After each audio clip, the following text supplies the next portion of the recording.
Hi and welcome to another episode of the Getting Things Done podcast from GTD Nordic. I am still Morten and I'm still here with my good friend and colleague Lars Roskil Henriksen. Salve Lars. Hi, Morten. As you say that, it sounds like we're just always sitting here. Always recording. I'm still here with Lars. We don't do anything move. else. We No, just sit here in front of the screen. that's all we do. Good to see you. Good to see you as always. And looking forward to recording another episode for our listeners and viewers out there. The purpose of the podcast is to help you learn GTD or become even better GTDers. So we hope that this episode supports you in that. And if it does, we'd love to hear from you. If you're new to GTD, we always recommend you go back and listen to episodes 1 through 6 to get an introduction to the basics of GTD. And this is episode 60 of the podcast. And today we'll be talking about a great topic that I am sure will be very useful for our listeners and viewers out there.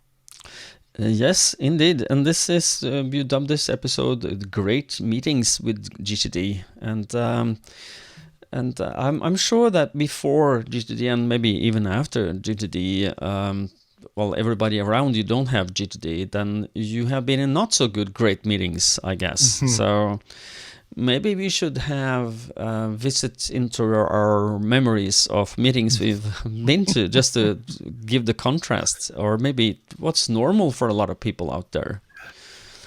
So, do you have any, horrific stories, or at least stories from your pre-GTD No. days? Yeah, so the one that most clearly comes to mind as you ask that question is I was working as a consultant with a company on a very challenging project.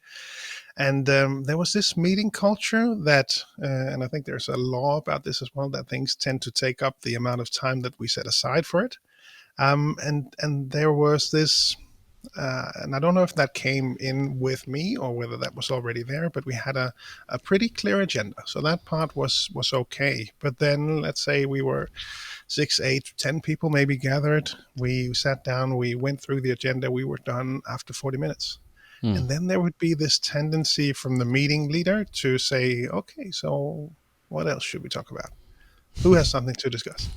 And it would I would sit there and I was like, I know, I have my list. I know we want to get going. We're on a very tight Killing me schedule here. softly with Yes, meetings. it really was. And it also tended to, since it was a stressful project, it tended to open up some very heavy discussions at the end. So while maybe the first 40 minutes, let's say they were really productive and actually was a great meeting, then the last 20 just absolutely killed it and left you with so little energy for the rest of the day. So that's the one that most clearly stands out to me.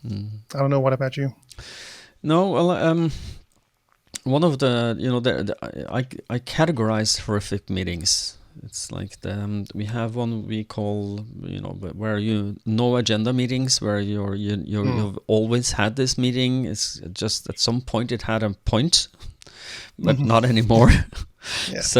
So you meet and you talk and you exchange and maybe exchange some information, but that could be replaced by an email, and people are there because of old habits. And we also have the meetings where you are supposed to do something, but there's no clear agenda, so that you are you are confused on what you should talk about. And as you said, that does anyone have something we need to talk about, and then kind of open up a can of worms. No, and it is and then we have what we call in Norwegian. I don't know if this word exists in English at all. Maybe in Danish, kaffeslabras. Does that make sense at all? I just love the word in itself. Yeah, I kaffeslabras. don't think I'll have to look it up. Yeah, but it is maybe a little old word, but it is when you are sitting with your friends and drink coffee and eat cake and talk, and which is social and nice. But if you are supposed to have a meeting with some sensible topics, it doesn't make sense to just eat cake and coffee, which is not bad, but maybe not in a meeting where you're supposed to do something. And I'm not saying you should not eat coffee and eat cake in a meeting, but So one of the things that I've been using a lot of time reflecting on before and also now is that I have a thesis that I've used as what would I call it? This kind of like a reasoning for creating a workshop for what we call good meetings or great meetings. And then the thesis is as follows. Let me read it to you. When the meeting culture solidifies, it displaces common sense. And what does that mean? Well, when you are having a meeting culture that is solidifies, it becomes solid, it becomes stuck, it becomes structure. It replaces or it displaces common sense. So the more you have structure in a company where you have old meetings, the more you have to reintroduce common sense by asking critical questions like, why am I here? What is the agenda? What is the purpose of this meeting? Why are we having this meeting? Which is all very good getting things done questions, and like why are we having this meeting? So that's one of the things that I've been spending my time on in the last few years, giving workshop in these topics to help organizations, departments, and companies change their meeting culture. And that is it takes a long time, and it takes diligence, and it takes focus from the people at all levels to change the meeting culture, because culture will eat any strategy any day, as you know. So to change the culture takes one, you need to wake up. What are we doing here? which is a good questions. And I'm sure that there are GTDers out there who are trying to wake up their meetings or their departments or companies to the fact that we are using a lot of time on things that are not not good for. It doesn't help us. We're just meeting because structure has struck. So one of the things I do when I start this is try and attack it with some common sense. Let me see if I can do that now as well. by showing some statistics. I won't show, but I will read some statistics for you. This is from an article in Inc.com from January 2019, and it has some statistics that I picked from that I liked. And this comes also from Doodle.com, which are a company who are making it easier to make meeting invitations between people. So they are very important, in making effective meetings. So some of the statistics says that 44% says that badly organized meetings means that I don't have enough time to do the rest of my work. And I think that is 44%. Is probably pretty average everywhere, because people that I talk to go to meetings where they don't understand what am I doing there, and what is my purpose here, and why are we doing it at all. And then 43% says that unclear agendas leads to confusion. If you make an agenda, for goodness sake, make it clear so people understand what is this, and they can also use time for preparations here. And badly organized meetings also leads to loss on focus on projects. So if your meeting is not good, you are not talking about the projects as they should be addressed. You're talking about a lot of other stuff. You'll get derailed. I don't know. Have you ever been in a meeting where that has been derailed by some comment? Some person says something and suddenly you talk about something different.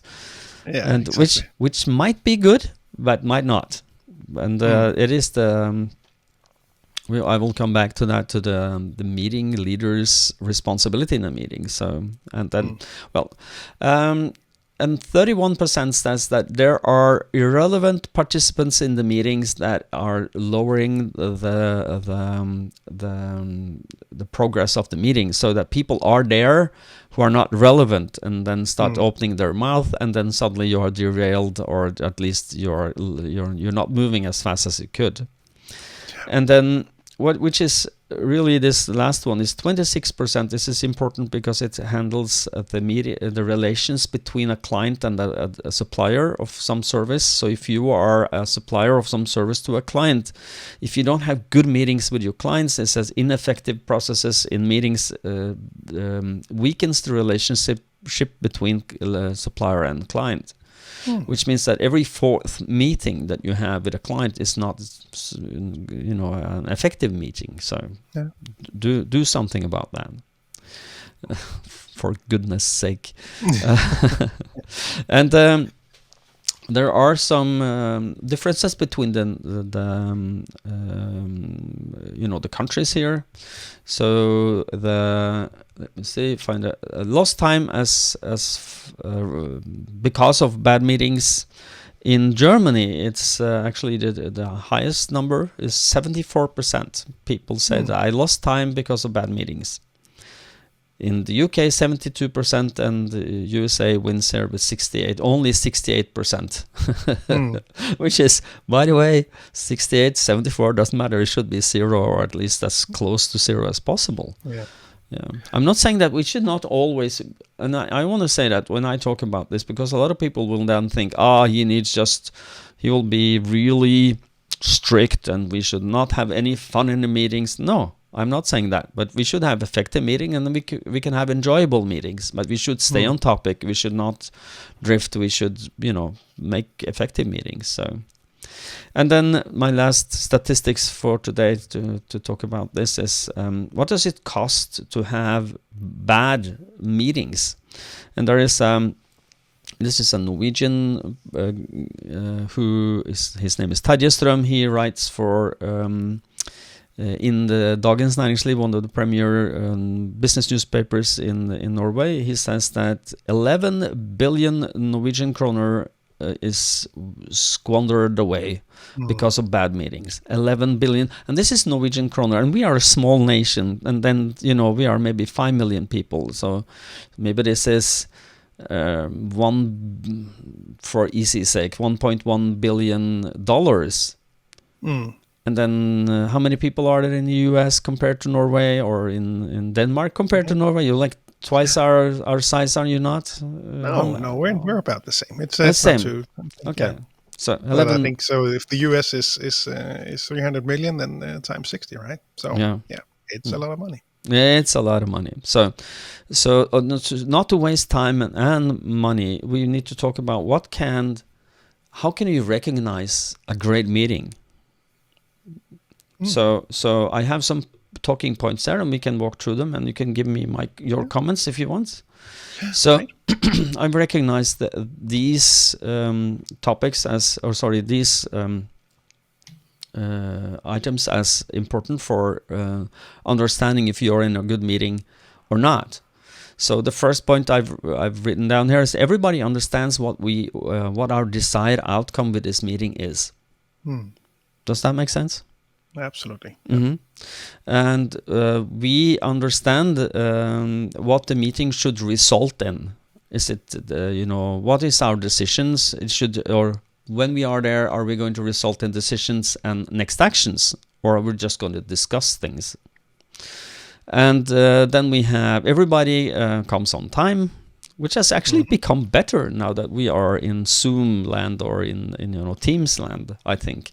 I don't know why, but I feel that there's less people coming, 5 minutes late into a meeting now than when it was physical meetings. And I don't know exactly why. Maybe they meet a colleague that start talking to them and they don't have the guts or whatever they need to say that, hey, dude, I'm an American. I think you might also underestimate that you have to, do that walk, and you just want to get that last email sent, and you can maybe quickly get there, and it's easier just to, you're sitting at the screen. The reminder is there. I'll snooze it for 5 minutes, and then I'll join just on time. Yeah. So everybody comes on time, and only the ones who needs to participate in the meeting are participating. There's no dead meat. So the meeting has a clear agenda, so it's clear what you are going to talk about, and it's been publicized to people in good time before the meeting, so you can prepare for the meeting. So the meeting is ending on time or before, and that people are not multitasking in the meeting. Have you seen multitasking in meetings, Lars? Never happen. So I remember that from myself as well, clearly. And that actually, as part of my when I started off with GTD, there were just some, there was a certain speed that you get used to, and sometimes the dialogue would go on for a bit too long, and there might be some topics that weren't directly relevant to you. So as I was taking my meeting notes, I might hit the Alt tab and switch over to Outlook and maybe just keep typing, but the typing was not meeting notes, but perhaps an email instead. Yeah. It might have happened. Yeah, I'm going to at some point create at my YouTube channel, Morten Røvik GTD, for those of you who want to subscribe. Shameless plug there. But I'm going to create a video about multitasking. I'm going to do the multitasking test. But before I'm going to do the Theo Campanella from the Brain Chains that you know so well. And but I'm going to do. But when I did my research for creating that, I started creating a draft of the script, and I realized that there is a lot of YouTube videos about multitasking, which are really good. You should try and do search for multitasking test. I think I did, and if you do that, and don't do it now, Lars, don't do it now, because but the idea with this, what I've seen several of them, they are playing some audio in the background, which simulates somebody talks, and there is a story they are telling in the background, and then you are supposed to read at the same time a different story, and then they will come back and ask you questions about the audio story, and the problem is that you don't get any of them correct. Oh. You're starting mixing them, and you're starting to, but examples like people are on their phone doing something with their phone in a meeting, or they're switching to Outlook, responding to email. That is, you can please, if you're a client, I will accept this, but if you're not, I will tell you, please pack your things and get out of my meeting, because I don't want you there, because you're not here. You can just leave. This is, and I'm thinking that this is a really bad culture accepting this. So if you're listening to this and get angry with me, send me an email and explain to me why it's important for you to multitask, because I'm telling you, you are not there. You're not there if you're trying to listen to what the meeting is about. At the same time, you're not there in either of the things. So you're writing a crappy email and you're not listening to what people are saying. So why you don't get a choice? Just make a choice of one and stick with that. So okay. But I recognize that as well for myself in the way that I work. I love listening to podcasts, and having that podcast play. I might have that playing when I drive to the office, and I'll put in my AirPods and I'll listen to it as I walk to the office, into the building, and settle in. And as soon as I start to work, the podcast might still be playing, and I just clearly note that I'll start to get cross-eyed, because I'm writing something, I'm reading something, I'm listening to something. My brain just goes, no, something wrong. It just does not work. Yeah, well, I'm not saying that, but I totally understand people who can, I'm not saying you should do this in meetings, but you can listen to music while you do work. That's possible, because then it quiets your distracted brain. It helps me to focus at sometimes, especially when I need to get some really heavy duty sequential work done, because my brain don't like that. He will try and escape. But it helps, kind of blocks that channel for me if I listen to music. But to do that, and of course you should not listen to music in a meeting, because that will be highly distracting for people. Today's recommendation from Morten. Nah, don't make this. I'm not doing that. But to be in a meeting trying to multitask, and but I also listen to podcasts when I'm doing something physical that is, especially if it's a little boring, like housework, taking out the dishes from the dishwasher, or vacuum, or shovel snow, or whatnot. That is boring work, and I like to fill that boring work with something that I find interesting. So I'm using that. But in a meeting, no, don't do that. Oh, I do that all the time as well. Also to make it more interesting to go for that run or get that housework done. And also when it comes to listening to music, I find that if it's if something that I know really well, some old music that I listened to when I was younger, it's much easier to put on. If it's more new music, I'm more easily distracted by it. Then it has to be music without words. So I have a Yeah. couple of playlists that I always go to. There's this Headspace playlist on Apple Music, and also there is one Nike Run, Mindful Run, or something like that. Both of those are without any spoken word or singing, so that really that works really well for me. If we now then shift gear for a little to for people to start reflecting over meetings that they are in, so you can start categorizing the meetings that you are, on average. And I suggest you then start to write a list, which is we always recommend write it down. Make a header for each of the meetings that you are part of, and ask yourself, what is the purpose of those meetings? And if you find a meeting that you don't really understand the purpose of, that is a good indication you should have a talk with the people who invite you to that meeting. Or if you are the one who inviting people to that meeting, stop. So it could be for planning, or for what we call sharing of status on a project, so that you can plan and continue. So where are we at now, so we can get coherence between the different people working on the project. It could be a meeting for information sharing, so you're just sharing information so people are understanding where are we at in the total. And it could also be what we call just social meetings, which is okay. Cake. If somebody has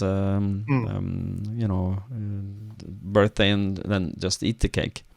So, but take a note of which meeting you're in, and if you find them effective, what is the purpose of the meeting? If that's unclear, find out how. And the second question is are the meetings of the right length? When you decided, well, these meetings do have a purpose and I do want to attend them, but then are they at the right length? Are they too short, too long? Normally they will be too long. Maybe you should shorten them. And there is one thing that I would like to mention to people.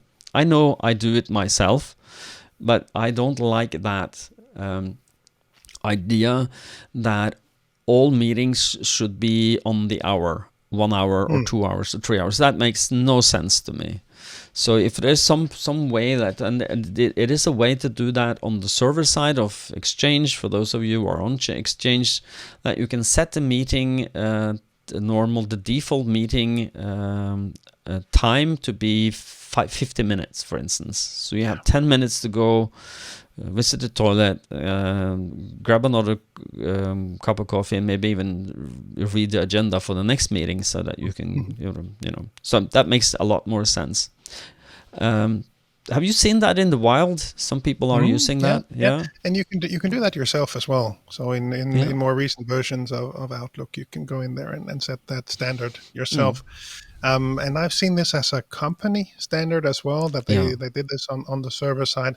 But for them, that actually came from the perspective of health and safety. So I think the added benefit, of course, is that you do have time between those meetings, especially in the physical world where they need to walk from one meeting to the next. And they actually had people that injured themselves running from one meeting to the next. So that was a story I was told, that this this was the reason that they made that change, was to make sure that they actually had time to move from one meeting to the next in a safe way. Yeah. So I've certainly seen that in several companies.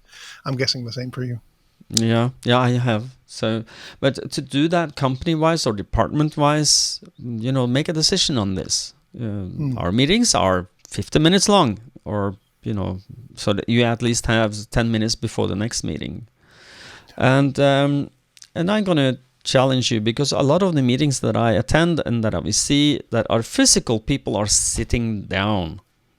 Or is this the best form of the meeting? Could it be a stand-up meeting? I've attended a few of those, and they tend to get very effective. These are often meetings where you will make decisions on things, and it is a lot easier to make the decision standing up, because then you are forced, because you want to sit down. It's hard standing up for a long time for a lot of people, and you want to sit down, and the effectiveness of the meetings tend to get better. I don't know. Have you tried that before? Have you seen that in the wild? No, we didn't do it much back in my day, but that was also because much of it was already, back as a consultant, much of it was already online. And so you would just be standing there at your desk, just as I'm standing up right now when we record this podcast or when I have other meetings. So the simple, it's just a normal way for me to do a meeting. So I know it works well for me that I can stand up and move a bit. And also my webcam is actually on the wall behind us, behind the screen. So if I sit down, it will just look weird. Because I don't know if I'm even in the screen if I don't stand up. So it's just, it's built into meetings for me. Okay, good. Well, but to stand up, or even, as I would suggest, walking meetings. Steve Jobs was famous for his walking meetings, that some people actually are releasing mental energy, creativity, and problem-solving capability by moving. They are high movers. We mentioned the Kairos cognition test before in one of the episodes, and the Kairos cognition is one of the things, that test reveals if you have a tendency to be a high mover, then maybe you will even get more intelligent when you stand up. So to stand or walk could be an alternative to sit down. And especially for the more informal meeting with a few, not so many people, maybe 2-3 people walking, and that could be a good alternative. And you get a little exercise as well, which is never bad. Yeah, you get your steps in. So but let's change gear a little and talk about how does not a good meeting culture affect a meeting. Let's look at, for instance, when the desired outcome of the meeting or the agenda is unclear. What does that lead to? Now, this is kind of like, that. I don't have to tell you, but it leads to frustration and demotivation. Why am I here really? What are we supposed to? What are we supposed to achieve here? All these questions will happen, and demotivation is never good.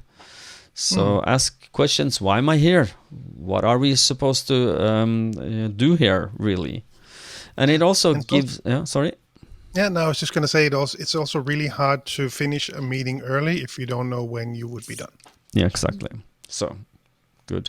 So, and it leads also to if you don't have a clear desired outcome and an agenda, it slows down the progress of projects, and because you don't ask questions like who is responsible for this, when are things supposed to be finished, what are we supposed to achieve here really, and you don't ask these questions. So, if you are late to a meeting. Okay, the ones who are not late, they feel they're wasting their time, and it's if some person are allowed to be late, we've been there. I've been there. Some boss always are late, or some person has the feeling that I am superior to this meeting culture, so I come when I want, or I'm 5-10 minutes late, and that's not my fault. There is some other external reason why I'm always late, and what is happening? I'm sorry if I'm pointing at you, there, listener or viewer, who feel that yes, this is me, and then I'm sorry, but we don't accept this, because if somebody are allowed to be late, then it increases the feeling that it is okay for me also to be late. So you get a bad culture, increasing in multitude. A lot of other people are not on time then. And then if all are not present, that should be present, decisions are not taken. So if you understand that you have a meeting where the decision makers or decision maker is not in the room, and then cancel the meeting, because you will not make a decision then. This will be a wasteful time. And if somebody is invited to the meeting who really don't understand what their purpose are there, then they will be not there mentally. They will move out of the meeting, do something else, because this is not relevant for me. And you will have the feeling of, I have better things to do than stay here. So might interrupt the meeting as well. Showing up and adding different perspectives that aren't relevant, or taking the discussion to another point which really wasn't the purpose of the meeting. Yeah. So I have a few pointers that you might want to note down there, listener, is that you might want to, when you are planning a meeting, you can ask these questions to yourself. First question is, why do we have this meeting? So what is the desired outcome for this meeting? Or what are we trying to achieve with this kind of meetings? So if you're trying to make a meeting series that is going to continue, why are you doing this? And maybe you need to make sure that you are thinking about how long does it need to be to achieve our why. And when you are there, please write down what is decided, and focus at the desired outcome. What are the desired outcomes for the things we decided? Who is responsible for fulfilling that desired outcome? And what's the next action if that's relevant? So that and what is the deadline for when it should be finished? So if you ask these 4 questions, you will be able to create a dynamic meeting where you have some meeting notes. You write them down, and then that will be on the agenda, somewhere on the agenda for the next meeting. So the next meeting you will call, everybody will know what am I responsible delivering on in this. So it makes it easier. Any comments here? Do you have some? No, that's just the only thing I'm thinking that might be of interest for people listening is also, well, 2 things. First of all, the perspective of being a meeting participant. So that was sort of a meeting leader perspective, and I do see a lot. We are on the culture. coming there in my notes, okay, but we'll be there. yeah. Okay, No. so I won't skip ahead on that one. No. So, but when you have decided, you've written down your referendum of your meeting notes, and then start the next meeting by walking through the meeting notes. So then we come to your personal meeting habits. Those are important for you and the other people, that you have good meeting habits. And the first one you need to have is prepare for the meeting. Don't just run into a meeting and expect things to be handed to you, especially if there are things you should prepare for. Read through the meeting notes, check if you have responsibility of some of the meetings, it's on the notes, and then make a note of what is the status, so that you can go into the meeting and sound intelligent about the things that you've actually committed to do something about.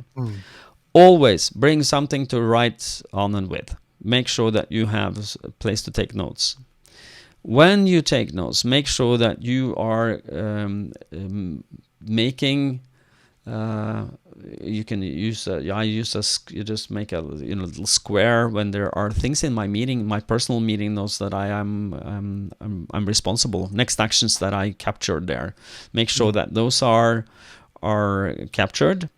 and always block time for after work if that's necessary. For instance, if you need to clarify and organize the meeting notes after, if you don't have time to do that just after the meeting, just put your meeting notes in your in tray, or make a note that you should check if you use a digital, just make a note that you should check it after for clarify and organize, so that none of the next actions in the meeting notes are lost, because I've seen this. And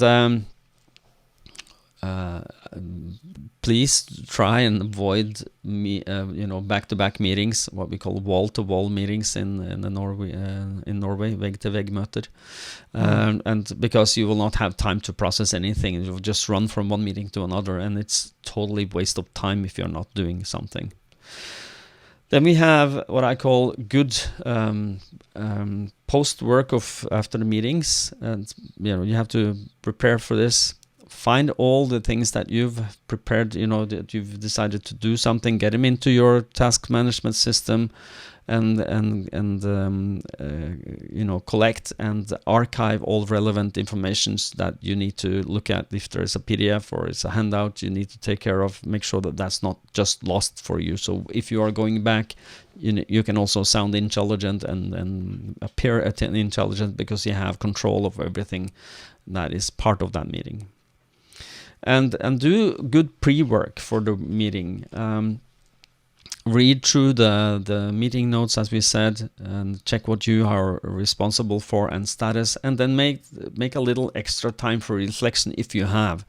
If there is something you would like to suggest, just jot it down, and you can use your agenda for that meeting. If you have agenda for a list for the staff meeting, for instance, and just if that's the meeting we're talking about, then just make notes of what you should raise there. So that's good pre-meeting work. Any comments, Lars? Does this still make sense? Yeah, no, I'm reminded, just to maybe the mind sweep perspective, just bring the GTD aspect into it, that some meetings will benefit from just a quick break at the beginning. We often do that in webinars and seminars, and just give people just a minute or two to write things down, whatever's on their mind. Perhaps if they were in back-to-back meetings, get that stuff out of your head so you can actually be present with the meeting here. And I was reminded, as you were talking about taking meeting notes and the different strategies for making notes for yourself. I found some meeting notes several years back. There was a heavy, important big meeting, very crucial for the whole big project. And in the middle of those meeting notes, I had a note to myself to don't forget to buy cake.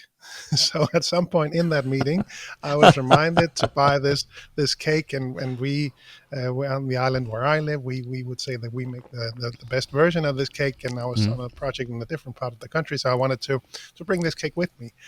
So that was actually in those critical meeting notes with all the big decisions.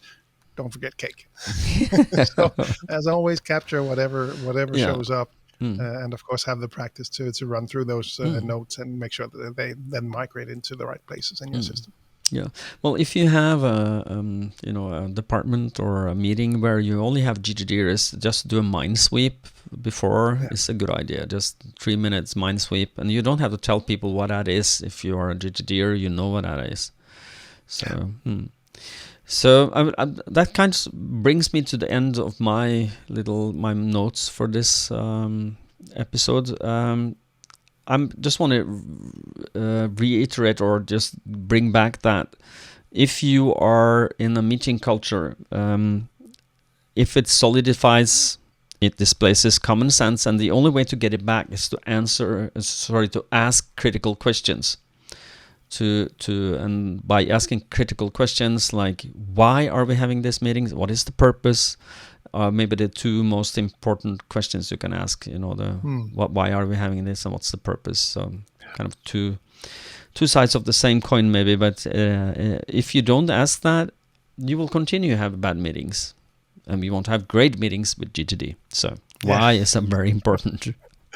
Yeah, exactly. And you can also use the natural planning model here, that for planning a meeting, which is very good, especially the two first part there, where you have the purpose of the meeting, why are we having this, and ask enough whys to understand why we are having this meeting, and then what's the standards, what's the framework we work within. Well, it's 55 minutes. It's supposed to have these things on the agenda, and then how does wild success look like? How would we know that these meetings are wild success? And that is helping you to plan good meetings. So, Yeah, exactly. yeah.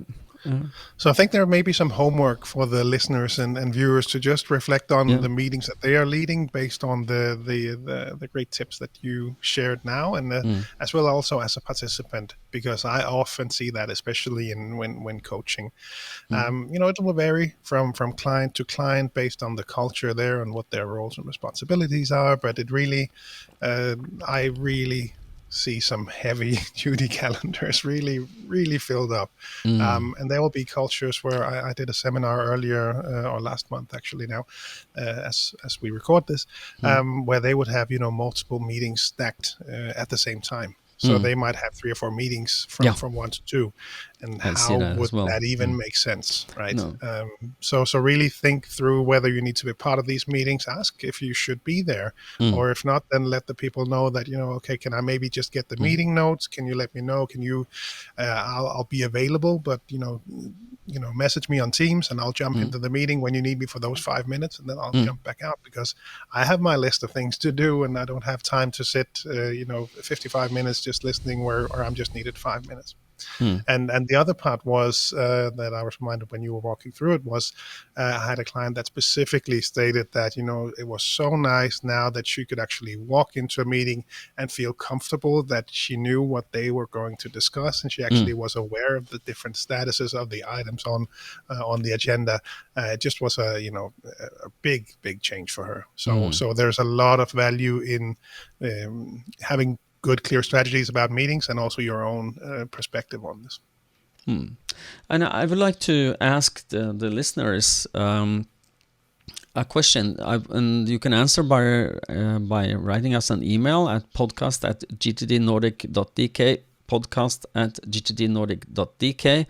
And my question that I would like to reflect a little about is, how are you using GTD in your meetings? So if you're leading a meeting and you know GTD, how are you using that actively? Are you doing something we not discussed, or would you like to just tell us how you are doing your meetings? That will be something we can mention in a future episode. And any good ideas would be good, to add to what we just said. Yes. I'm sure we'll hear from someone who says, so they will, when there's 20 minutes left of that meeting, they will start to look for, so what are the projects, what are the next actions, who owns them? So all of that is clear as they start to leave the meeting. Yeah, and let's. I'm hopeful that someone will answer our question, because I'm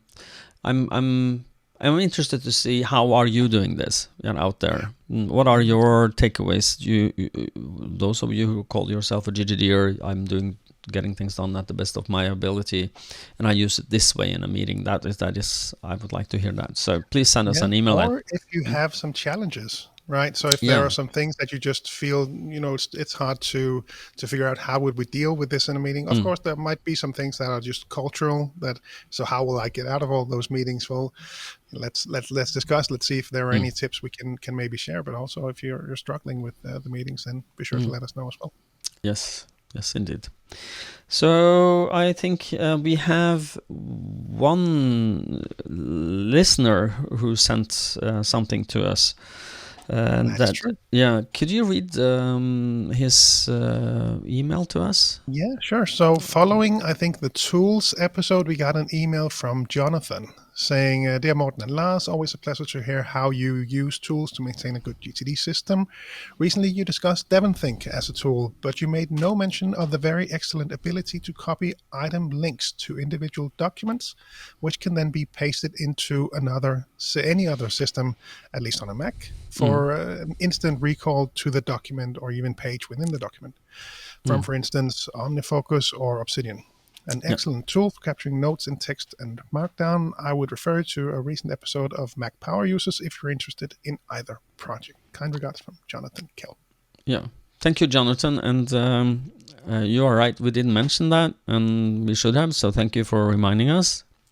But you can in DevonThink make, DevonThink as a database for reference material is great because it's a safe place to put things, and you can make then just copy the internal link and paste it anywhere.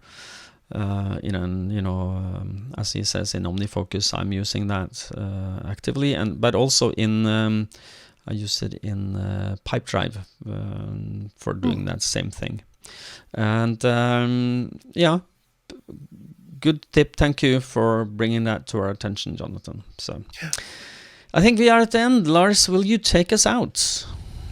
I think we are. And we always wrap up these episodes by reminding you to head on over to gtdnordic.com, have a look around on that website. You will find links to each of the country websites for the Nordic countries. And on each of those sites, you will find all of the offerings that we have in each of those countries, different articles about GTD, links to newsletters, groups on social media, etc. And if you're outside the Nordics, gettingthingsdone.com is the place to go to find your local partners.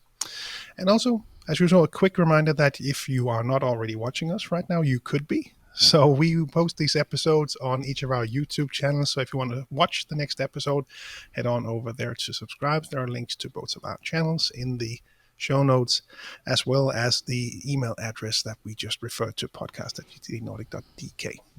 And lastly, as always, we really hope that you find these episodes valuable. And if you do, especially I think this one maybe it might be great to share with a colleague to maybe discuss how you do meetings in your organization, and maybe you could change some things, make your meetings even greater with some of the things that we talked about today. And the other great way to help us out is to rate us on iTunes or your podcast player.